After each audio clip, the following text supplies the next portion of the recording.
Hi! అందరు ఎలా ఉన్నారు? Welcome to my channel. తప్పకుండా సబ్స్క్రైబ్ చేసుకోండి మర్చిపోకండి. సమ్మర్ హాలిడేస్‌లో అందరూ ఎంజాయ్ చేస్తున్నారనుకుంటా. మీకు టైమ్ పాస్ కోసం మీ అందరికీ జుట్టు ఊడకుండా, జుట్టు తిక్కుగా పెరగడానికి ఫ్లాక్స్ సీడ్స్‌తో ఒక రెమెడీ తీసుకొచ్చాను. 4 స్పూన్ల ఫ్లాక్స్ సీడ్స్ తీసుకోండి. 1 స్పూన్ మెంతులు, 1 స్పూన్ రైస్ తీసుకొని నైట్ అంతా నానబెట్టండి. లేదంటే 4, 5 అవర్స్ నానబెట్టుకున్నా పర్వాలేదు. అలా నానబెట్టుకుంటే ఏంటంటే తొందరగా ఉడికిపోతుందన్నమాట. స్టవ్ మీద పెట్టేసుకొని ఒక 15 మినిట్స్ ఉడకబెట్టండి.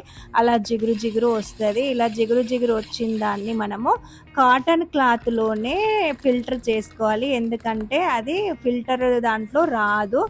కొంచెం వేడిగా ఉన్నప్పుడే చేస్తున్నాను నేను. మీరు పూర్తిగా చల్లారినాక చేసుకోండి, ఎందుకంటే చేతులు కాలుతాయి కాబట్టి.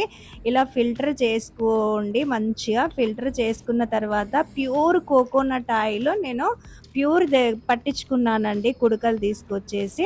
1 cup pure coconut oil add చేసుకుంటున్నా. ఇలా యాడ్ చేసుకున్న తర్వాత ఒక 2 మినిట్స్ మనము మళ్ళీ స్టవ్ మీద వేడి చేసుకొని స్కాల్ప్కి, హెయిర్కి మంచిగా అప్లై చేసుకొని 1 అవర్ తర్వాత హెడ్ బాత్ చేయండి. వీక్లీ వన్స్ చేయండి. హెయిర్లో ఖచ్చితంగా మార్పు వస్తుంది. తప్పకుండా సబ్స్క్రైబ్